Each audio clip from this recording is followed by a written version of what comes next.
നമസ്കാരം. പാറ്റകൾ ഇതാ രാജ്യ തലസ്ഥാനത്തേക്ക് പറന്നിറങ്ങുന്നു.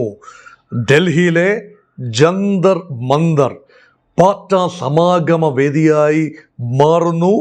ജൂൺ മാസം 6-ാം തീയതി പറഞ്ഞു വരുന്നത് പാറ്റ പാർട്ടി, അതായത് കോക്രോച്ച് ജനതാ പാർട്ടി എന്ന സാമൂഹിക കൂട്ടായ്മ ഇന്ത്യയിൽ ആദ്യമായി അനുവാദത്തോടെ അല്ലെങ്കിൽ ഒരു റിക്വസ്റ്റോടു കൂടി ഒരു പ്രക്ഷോഭത്തിന് ഒരുങ്ങുന്നു, അല്ലെങ്കിൽ ഒരു ശക്തി പ്രകടനത്തിന് ഒരുങ്ങുന്നു. വിദ്യാഭ്യാസ മന്ത്രി ധർമ്മേന്ദ്ര പ്രധാന്റെ രാജി ആവശ്യപ്പെട്ടുകൊണ്ട് ഇന്ത്യയിലെ യുവജനത രാജ്യ തലസ്ഥാനമായ ഡൽഹിയിലെ പ്രധാനപ്പെട്ട സംഗമവേദികളിൽ ഒന്നായ ജന്തർ മന്ദറിലേക്ക് പറന്നിറങ്ങുന്നു. പ്രേക്ഷകർക്ക് ഓർമ്മയുണ്ടാകുമല്ലോ, 2013, 2014 കാലഘട്ടങ്ങൾ രാംലീല മൈതാനം അത് വലിയ മാറ്റങ്ങളുടെ വേദിയായിരുന്നു. അണ്ണാ ഹസാരെ നയിച്ച അഴിമതിക്കെതിരെയുള്ള മൂവ്മെൻറ്റ്, ആ മൂവ്മെൻറ്റിൻ്റെ ഭാഗമായിരുന്നല്ലോ അരവിന്ദ് കെജ്രിവാളും കിരൺ ബേഡിയും യോഗേന്ദ്ര യാദവും ഒക്കെ. വലിയ ചില സാമൂഹിക നിരീക്ഷകർ, പരിഷ്കർത്താക്കൾ, TV മുഖങ്ങൾ എല്ലാം ചേർന്ന് യുവജനങ്ങളുടെ വലിയ സാന്നിധ്യത്തോടു കൂടി രാംലീല മൈതാനത്തെ ദിവസങ്ങളോളം ഇളക്കിമറിച്ചു. അതിൻ്റെ നേട്ടം ആത്യന്തികമായി കൊയ്തത് അരവിന്ദ് കെജ്രിവാൾ ആം ആദ്മി പാർട്ടി ഉണ്ടാക്കി മാത്രമല്ല, അതിനേക്കാൾ മുമ്പ് 2014 ലോക്സഭാ തെരഞ്ഞെടുപ്പിൽ ഭാരതീയ ജനതാ പാർട്ടി കോൺഗ്രസിനെ കടപുഴക്കി എറിച്ച് 10 വർഷത്തെ മൻമോഹൻ സിംഗ് യുഗം അവസാനിപ്പിച്ചുകൊണ്ട് ഇപ്പോഴും തുടരുന്ന മോദി യുഗം തുടങ്ങുകയാണ്. ഉള്ള കാറ്റലിസ്റ്റ് ആയത് a movement for change. It was not a political party. Let me remind you, it was not a political party. It was a movement. It was predominantly a middle class and youth movement. Urban എലീറ്റ്സിൻ്റെയും urban middle ക്ലാസിൻ്റെയും സാധാരണക്കാരുടെയും എല്ലാം കൂടി ഒരു movement. Aam Aadmi party എന്ന രൂപം വരുന്നത് പിന്നീടാണ്. അണ്ണാ ഹസാരെ മൂവ്മെൻ്റ് അല്ല ആം ആദ്മി പാർട്ടി ആയത്. ആം ആദ്മി പാർട്ടി അരവിന്ദ് കെജ്രിവാളിൻ്റെ ഒരു ചിന്തയുടെ ആവിഷ്കാരമാണ്. അണ്ണാ ഹസാരെ ഒരിക്കലും ഒരു പാർട്ടി ഉണ്ടാക്കണം എന്ന് ആഗ്രഹിച്ചിട്ടില്ല, അങ്ങനെ പറഞ്ഞിട്ടില്ല. തൻ്റെ ശിഷ്യനായ അരവിന്ദ് കെജ്രിവാളിനോട് അത് വേണ്ട എന്നാണ് പറഞ്ഞത്. തൻ്റെ ഗുരുവിനെ ധിക്കരിച്ചുകൊണ്ട് ഇറങ്ങിപ്പോയി ആം ആദ്മി ഉണ്ടാക്കി വൻപൻ നേട്ടങ്ങൾ കൊയ്തു. അവസാനം ആപ്പിലാകുന്ന കാഴ്ചയും കണ്ടു. ഇപ്പോൾ ഒരു പക്ഷേ റീബിൽഡിങ്ങിൻ്റെ ഒരു പാതയിലാണ്, അതവിടെ നിൽക്കട്ടെ. ഇപ്പോൾ കോക്രോച്ചാണ് വിഷയം. അഭിജിത്ത് ഇവിടെ വരുന്നു. അഭിജിത്ത് ദീപ്കെ അമേരിക്കയിൽ നിന്നും ബോസ്റ്റൺ സർവകലാശാല പഠനം കഴിഞ്ഞ് ഏതാനും കാലം സാമൂഹ്യ മാധ്യമ ഇടപെടലുകളും ഒക്കെ ആയി ഒരു പേജൊക്കെ തുറന്ന് വൻപൻ സപ്പോർട്ടൊക്കെ സ്വീകരിച്ചതിന് ശേഷം കോക്രോച്ച് പാർട്ടി വെറും ഒരു പേജ് മാത്രമാണ്, വെറും ഒരു സാമൂഹ്യ കൂട്ടായ്മ മാത്രമാണ്.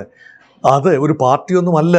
നമ്മൾ പലപ്പോഴും വിചാരിക്കുന്നത് ഇങ്ങനൊരു, പലരും എന്നെ വിളിച്ച് സംസാരിക്കാറുണ്ട്, സാറേ ഇതൊരു പാർട്ടിയാണോ? ഇത് പാർട്ടി അല്ലല്ലോ, വെറും ഒരു കൂട്ടായ്മ, സാമൂഹിക മാധ്യമ, വാട്സപ്പ് കൂട്ടായ്മയെന്നോ ഫേസ്ബുക്ക് കൂട്ടായ്മയെന്നോ ഒക്കെ പറയുന്നത് പോലെ ഒരു ഇൻസ്റ്റ അല്ലെങ്കിൽ ഫേസ്ബുക്ക് കൂട്ടായ്മയാണ്.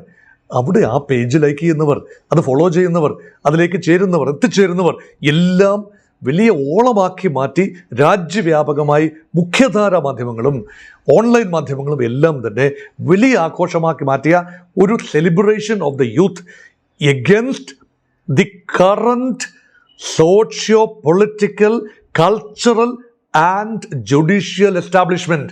ഇതാണ് വിഷയം. യുവജനങ്ങൾക്ക് ഇവിടെ നീതി ലഭിക്കുന്നില്ല എന്ന വ്യാപകമായ ചിന്ത ഇന്ത്യയിലുണ്ട്. അല്ലെങ്കിൽ ഇത്രയും പേര് ചേരില്ല. കോക്രോച്ച് എന്ന പേരിട്ടാൽ ഒരു കൗതുകം ഉണ്ടാകും എന്നല്ലാതെ നിമിഷാർത്ഥം കൊണ്ട് 6 ദിവസം കൊണ്ട് 2.25 കോടി ആളുകൾ ചേർന്നു. ഇപ്പോൾ 10-15 ദിവസമായി രാജ്യവ്യാപകമായി സംസാരിക്കപ്പെടുന്നത്, ഏറ്റവും അധികം ഇന്ത്യ മഹാരാജ്യത്ത് ഇപ്പോൾ സംസാരിക്കുന്ന ഒരു മൂവ്മെൻറ്റിൻ്റെ പേര് CJP എന്നാണ്. It has become a movement. It has genuinely become a movement, but not yet a political party. ഒരു മൂവ്മെൻറ്റ്, ഒരു സംഘടന എന്ന് പറയുന്നത് ശരിയല്ല. ഒരു പ്രസിഡന്റ് ഇല്ല, ഒരു സെക്രട്ടറി ഇല്ല, എക്സിക്യൂട്ടീവ് കമ്മിറ്റി ഇല്ല, ഖജാൻജി ഇല്ല, ഫണ്ട് റേസിംഗ് ഇല്ല, ഒന്നുമില്ല. സാമൂഹിക കൂട്ടായ്മയാണ്. ജാസ്മിൻ റവല്യൂഷനെ, മുല്ലപ്പൂ വിപ്ലവത്തിനെ അനുസ്മരിപ്പിക്കുന്ന രീതിയിൽ കുടവിപ്ലവത്തെ അനുസ്മരിപ്പിക്കുന്ന ഹോങ്കോങ്ങിലാണ്, മറ്റേ മുല്ലപ്പൂ വിപ്ലവങ്ങൾ വടക്കൻ ആഫ്രിക്കയിലാണ്, അൾജീരിയയിൽ തുടങ്ങി മൊറോക്കോ, ടുണീഷ്യയിൽ തുടങ്ങി അൾജീരിയയിലൂടെ, മൊറോക്കോയിലൂടെ, ഈജിപ്തിലൂടെ ഇങ്ങ് ഏഷ്യയുടെ അറ്റം വരെ എത്തി നിന്ന ഒരു മാറ്റമാണ് അവിടെയും നയിച്ചത് സാമൂഹിക മാധ്യമ കൂട്ടായ്മകളാണ്. തെഹരീർ സ്ക്വയറിൽ വൻപൻ, ഈജിപ്തിൽ വൻപൻ പ്രക്ഷോഭമല്ലേ ഉണ്ടായത്. ഇതൊക്കെ മുൻപ് യുവാക്കൾ പ്രതികരിച്ചില്ലേ? അത് പരാജയപ്പെട്ട ഒരു പ്രതികരണമാണ്. ചൈനയിൽ 1989 Tiananmen സ്ക്വയറിൽ ലക്ഷക്കണക്കിന് ചൈനീസ് യുവാക്കളല്ലേ ബെയ്ജിങ്ങിൽ തടിച്ചുകൂടിയത്. അവസാനം ദിവസങ്ങളോളം നിന്ന നാടകത്തിനൊടുവിൽ ചൈനീസ് സർക്കാർ ബലപ്രയോഗം നടത്തി. അവരെല്ലാം പെട്ടെന്ന് തന്നെ ഇരുമ്പ് മറയ്ക്ക് ഉള്ളിലേക്ക് അങ്ങ് വലിയപ്പെട്ടു. പിന്നെ ഒന്നും കേട്ടിട്ടില്ല ചൈനയിൽ. കാരണം ചൈന ഒരു കമ്മ്യൂണിസ്റ്റ് ഭരണമല്ലേ, അവിടെ നിന്നൊന്നും പുറത്ത് കേൾക്കില്ലല്ലോ. കേൾക്കേണ്ട അവർ ആഗ്രഹിക്കുന്നത് മാത്രമല്ലേ പുറത്ത് കേൾക്കൂ. ഇത് യൂത്ത് മൂവ്മെൻറ്റ്, അന്നാണ് യഥാർത്ഥത്തിൽ ഒരു ജെനുവിൻ യൂത്ത് മൂവ്മെൻറ്റ് വൻതോതിൽ അതിനു മുമ്പ് വന്നിട്ടുണ്ട്. അതിനു മുമ്പല്ലേ വന്നത് ആസാമിൽ AASU, all Assam students union, പ്രഫുല്ല മൊഹന്തയുടെ നേതൃത്വത്തിൽ ഗണസംഗ്രാം പരിഷത്ത്, ചേഞ്ചിന് വേണ്ടി നിന്ന ആസാമിലെ യൂത്ത്. അവരാണല്ലോ കോൺഗ്രസ് ഗവൺമെൻറ് കട്ടപ്പുഴയ്ക്ക് എറിഞ്ഞുകൊണ്ട് AGP സർക്കാർ രൂപീകരിച്ചത് 80കളുടെ ആദ്യം. അപ്പോൾ ഇതൊക്കെ ചേഞ്ചിന് വേണ്ടി ഉള്ള യൂത്ത് മൂവ്മെൻ്റാണ്. എന്തിന് ഒരു റാഡിക്കൽ ഇസ്ലാമിസ്റ്റുകൾ പോലും യൂത്ത് മൂവ്മെൻറ്റിലൂടെയാണ്. അതാണ് താലിബാൻ. താലിബ് എന്ന് പറഞ്ഞാൽ എന്താ അർത്ഥം? അഫ്ഗാനിസ്ഥാനിലെ Taliban, Talib was A youth movement. അപ്പോൾ യൂത്ത് എനർജി എങ്ങനെയാണ് ചാനലൈസ് ചെയ്യപ്പെടുക? അഫ്ഗാനിസ്ഥാനിലെ ഉദാഹരണം, അതൊരു താലിബാൻ എന്ന ഒരു ഗൂഢ സംഘം, അല്ലെങ്കിൽ അവർ പിന്നീട് ഭരണകൂടമായി മാറി, മുല്ല ഉമറിന്റെ നേതൃത്വത്തിൽ ഭരണകൂടമായി മാറി. അവർക്കെതിരെ അമേരിക്ക യുദ്ധം നയിച്ചപ്പോൾ ഒസാമ ബിൻ ലാഡൻ അഭയം കൊടുത്തു. അവസാനം അമേരിക്ക താലിബാൻ കേന്ദ്രങ്ങൾ ആക്രമിച്ചു, അഫ്ഗാനിസ്ഥാൻ കീഴടക്കി, അമേരിക്കയുടെ ഭാവ ഭരണകൂടമുണ്ടായി. ഏറെക്കാലം അവിടെ നിന്നു. അവസാനം അമേരിക്ക വിട്ടുപോയെടുത്ത് താലിബാന് വെള്ളിത്താലത്തിൽ വെച്ച് അധികാരം കൈമാറി പോയി. ഇപ്പോൾ താലിബാൻ റീലോഡഡ് ആണ്. താലിബാൻ 2.0 ആണ് ഇപ്പോൾ അഫ്ഗാനിസ്ഥാൻ കാബൂളിൽ ഭരണത്തിലുള്ളത്. അസാമിൽ AGP ഒക്കെ BJPയുടെ ഒരു B ടീമായിട്ട് മാറി. അത് നമ്മൾ കണ്ടു. അപ്പോൾ യൂത്ത് മൂവ്മെൻറ്റ് തഴച്ചു വളരും. വലിയ they will capture the imagination, public imagination.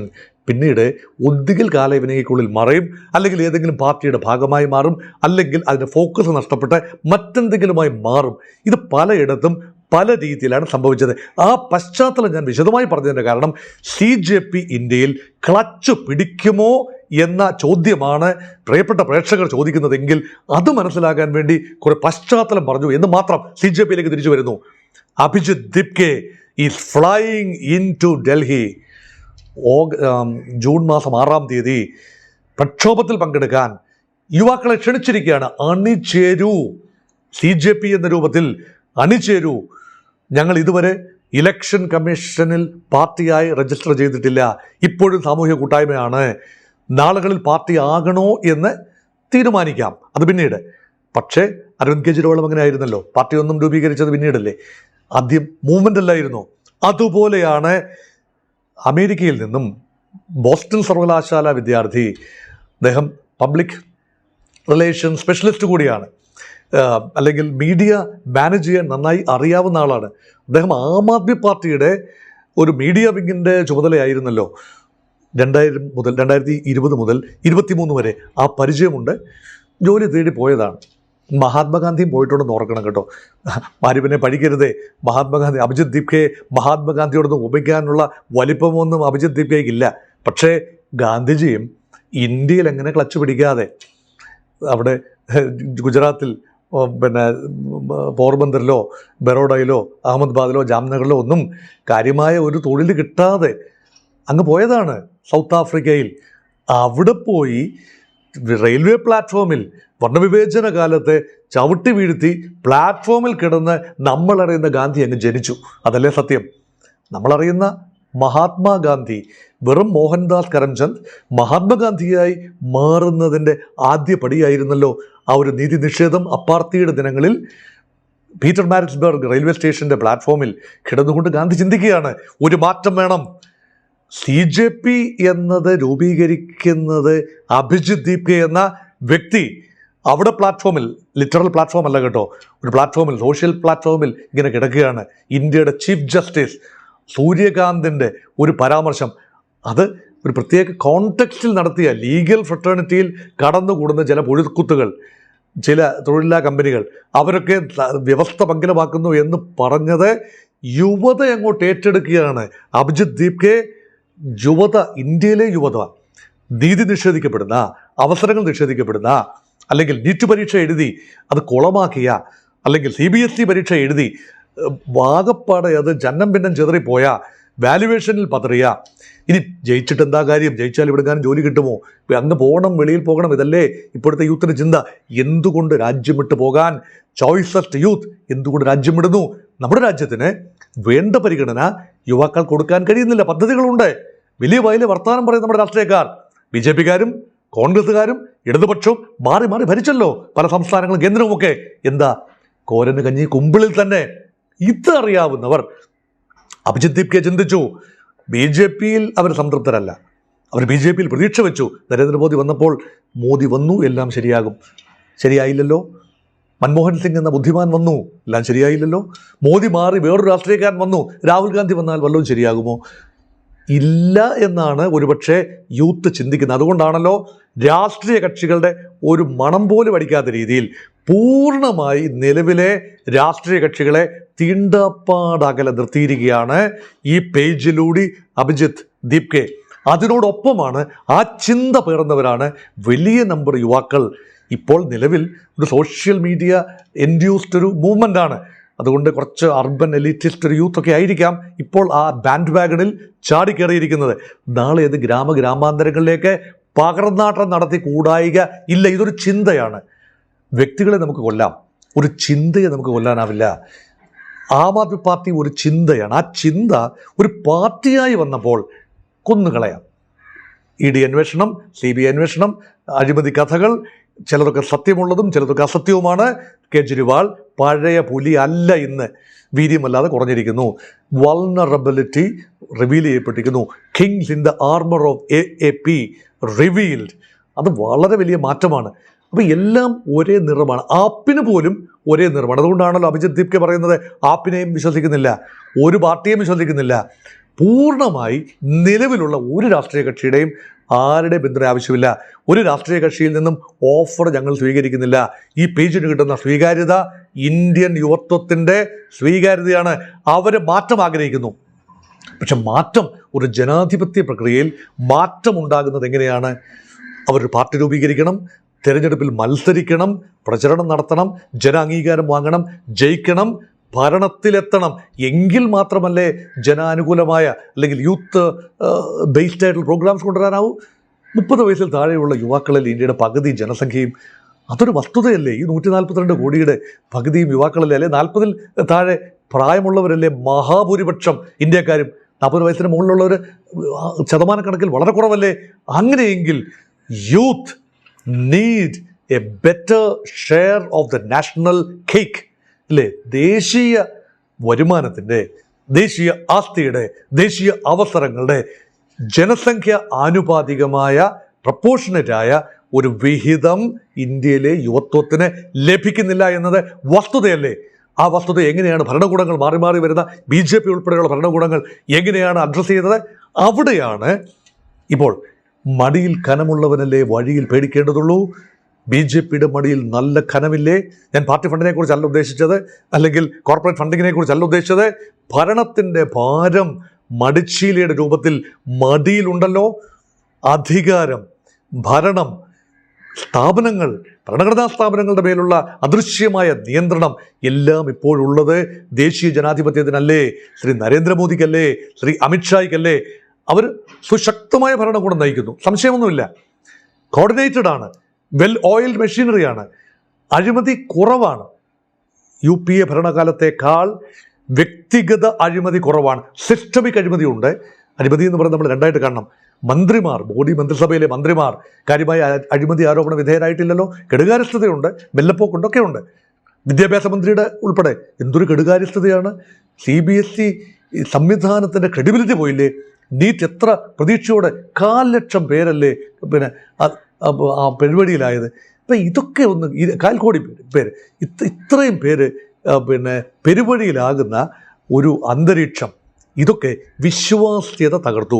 നമ്മുടെ സംവിധാനങ്ങളുടെ ഭരണഘടനയിൽ വിശ്വാസമുണ്ട്, പക്ഷേ ഭരണഘടനാ സ്ഥാപനങ്ങൾ കാര്യങ്ങൾ നടത്തിയെടുക്കുന്ന ആ രീതിയിലുള്ള വിശ്വാസം യുവാക്കൾക്ക് നഷ്ടപ്പെട്ടു.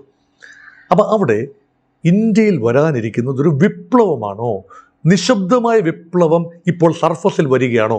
ഉള്ളിലുണ്ടായിരുന്ന വിപ്ലവം അത് തെരുവിലേക്ക് വരികയാണോ?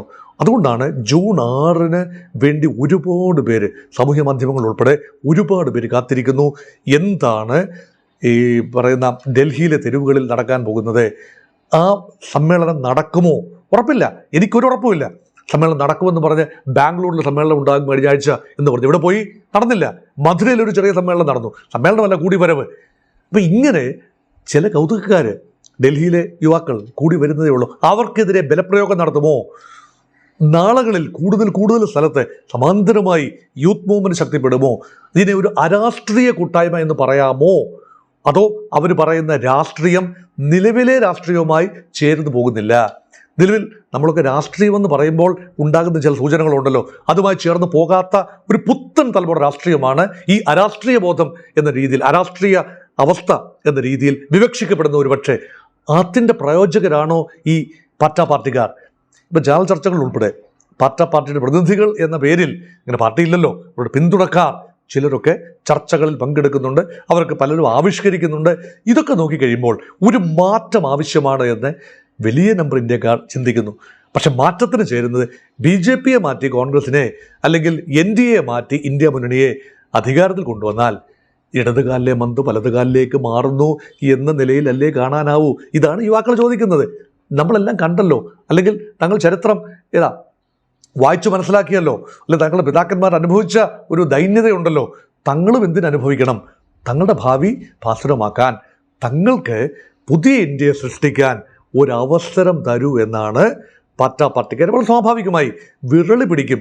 ഭരണകൂടമാണ് ഏറ്റവും കൂടുതൽ വിരളി പിടിക്കുന്നത്. സ്വാഭാവികമായി BJP തന്നെ. BJPയുടെ അടിത്തറയാണോ ഇളകുന്നത്? BJPയുടെ സ്ട്രെങ്ത് എന്തായിരുന്നു? നാരീശക്തി, യൂത്ത് പവർ, അല്ലേ? Women power and youth power, and also OBC politics. അത് മോദി OBC വിഭാഗത്തിൽപ്പെടുന്ന ആളായതുകൊണ്ട് അതൊക്കെ ചേർത്ത് ഒരു പ്രോഡക്റ്റ് മിക്സ് രാഷ്ട്രീയമായി സസ്റ്റൈനബിളായ, അല്ലെങ്കിൽ രാഷ്ട്രീയമായി നല്ല ചേരുവയാണ്. അതിലൂടെ നിരന്തരം പ്രതിപക്ഷങ്ങളെ സിസ്റ്റമാറ്റിക്കായിട്ട് വിഘടിപ്പിച്ച് നിർത്തി മുന്നോട്ടുള്ള പോക്ക്. എത്ര മനോഹരം, എത്ര സുഗമം, എന്തൊരു ഒരു നല്ല ഫീലല്ലേ, ഒരു ഫീൽ ഗുഡ് അല്ലേ? അതിലൂടെ BJP അങ്ങോട്ട് പോകുമ്പോൾ സംസ്ഥാനങ്ങൾ ഒന്നായി പിടിച്ചെടുക്കുന്നു. ബംഗാൾ പിടിച്ചെടുക്കുന്നു, പിന്നെ പോണ്ടിച്ചേരി പിടിച്ചെടുക്കാൻ പറ്റുന്നു, ആസാം നിലനിർത്താൻ കഴിയുന്നു. എന്ന് വേണ്ട, കേരളത്തിൽ പോലും 3 സീറ്റ് ലഭിക്കുന്നു. എത്ര മനോഹരമായ പോക്ക്. അവിടെയാണ് BJPയുടെ കഞ്ഞിയിലാണോ പാറ്റ വീണിരിക്കുന്നത്? ചോദ്യമാണ്. ഈ ചോദ്യം വളരെ പേടിച്ചാണ് ഇപ്പോൾ ആളുകൾ ചോദിക്കുന്നത്. ഈ രാജ്യവിരുദ്ധ ശക്തികളാണോ ഇവർ? ഈ പറയുന്ന കുട്ടികൾ, യൂത്ത്, ജെൻ സി എന്നാണല്ലോ പറയുക, അവർ രാജ്യവിരുദ്ധരാണോ? അവർ ചില കാര്യങ്ങൾ പറയുമ്പോൾ എന്തിന് രാഷ്ട്രീയക്കാർ എല്ലാം വിരളി പിടിക്കുന്നു, പ്രത്യേകിച്ച് BJPക്കാർ വിരളി പിടിക്കുന്നു? കാരണം നഷ്ടപ്പെടാനുള്ളത് കൂടുതലും ഇപ്പോൾ ഭരണത്തിലുള്ളവർക്കാണ്. ഇവിടെയാണ് പ്രതിപക്ഷത്തിനും എടുക്കുക. പ്രതിപക്ഷം ഇപ്പോൾ ഈ പാർട്ടാ പാർട്ടി, അല്ലെങ്കിൽ കോക്രോച്ച് ജനതാ പാർട്ടി CJP ആവിഷ്കരിക്കുന്ന ചിന്തകൾ അവരുടെ പ്രകടന പത്രികയിൽ കൊണ്ടുവന്ന് കാര്യമായി പ്രചരണം നടത്തിയാൽ ഒരു ഓൾട്ടർനേറ്റീവ് ഉണ്ട്. വി ആർ ദ ഓൾട്ടർനേറ്റീവ് എന്ന് പറയാൻ പ്രതിപക്ഷത്തിന് കഴിയും. ഒന്ന്, അല്ലെങ്കിൽ ഭരണപക്ഷം തന്നെ പറയാം, ഓക്കെ, തങ്ങൾ ലേശം അമാന്തിച്ചു, പക്ഷേ ഈ കുട്ടികൾ പറയുന്നത് ശരിയാണ്, തങ്ങൾ മാറാൻ തയ്യാറാണ്, അനങ്ങാപ്പാറ നയമല്ല, ഞങ്ങൾ മാറാൻ തയ്യാറാണ്, കാലോചിതമായ മാറ്റം ഉണ്ടാക്കുന്നു എന്ന് പറഞ്ഞുകൊണ്ട് ഗവൺമെൻറ്റിനും ചേഞ്ച് ചെയ്യാൻ കഴിയും. അതുകൊണ്ട് ഇങ്ങനെ ഒരു പ്രക്ഷോഭം, ഇങ്ങനെ ഒരു ചിന്ത നല്ലതാണെന്നാണ് എൻ്റെ അഭിപ്രായം. പാർട്ടി നല്ലതാണെന്നൊരു അഭിപ്രായമില്ല. CJP എന്ന പാർട്ടി ഇവിടെ രൂപീകരിച്ച് അങ്ങ് മറിച്ച് കളയും എന്ന ചിന്തയൊന്നും എനിക്കില്ല. പക്ഷേ ഇങ്ങനൊരു ചിന്ത വന്നതുകൊണ്ട് പാർട്ടികളെ അങ്ങ് നന്നാകാനുള്ള, സ്വയം നന്നാകാനുള്ള, സ്വയം നവീകരിക്കാനുള്ള ഒരു അവസരമായി വരട്ടെ. തെരുവിലൊന്ന് ഇറങ്ങട്ടെ. ഈ പിറക്കാൻ പോകുന്ന കുഞ്ഞിൻ്റെ ജാതകം ഇപ്പോഴേ എഴുതണോ? ഒന്ന് വന്നോട്ടെ, പിറന്നോട്ടെ. രാംലീല മൈതാനമെങ്കിൽ അവിടെ, ജന്തർ മന്ദരെങ്കിൽ അവിടെ. ഈ കുഞ്ഞുങ്ങൾ, ചെറുപ്പക്കാർ, അവരൊന്ന് കൂട്ടം കൂടട്ടെ. അവരെന്താണ് പറയുന്നതെന്ന് കേൾക്കാനുള്ള സൗമനസ്യം പോലും കാട്ടാതെ അവരെ രാജ്യദ്രോഹികളായി മുദ്ര കുത്തി, ചാപ്പ കുത്തി അവരെ കൽത്തുറങ്കിൽ അടക്കേണ്ട കാര്യമുണ്ടോ? എന്തിനാണ് ഈ ടാഗൊക്കെ കൊടുക്കുന്നത് ഇവർക്ക്? ആ യൂത്തല്ലേ, നാളുകളിലെ ഇന്ത്യയല്ലേ, ഭാരതത്തെ നിയന്ത്രിക്കേണ്ടവരല്ലേ? അവർ സംസാരിക്കട്ടെ. ജനാധിപത്യ മര്യാദയോടെ, ഒരു ലേശം പ്രതിപക്ഷ ബഹുമാനത്തോടെ. യുവാക്കളാണല്ലോ, അന്യരൊന്നുമല്ലല്ലോ. ആദ്യം പറഞ്ഞു അവരൊക്കെ പാകിസ്ഥാൻകാരാണ്, ബംഗ്ലാദേശുകാരാണ്, അമേരിക്കക്കാരാണ്, 95%. എന്തെല്ലാം പടച്ചു വിട്ടു. ഇപ്പോൾ തെളിഞ്ഞില്ലേ? CJP പേജിൽ ചേർന്ന 97% പേരും ഇന്ത്യൻ പൗരന്മാർ തന്നെയാണ്, ഇന്ത്യക്കാർ തന്നെയാണ്.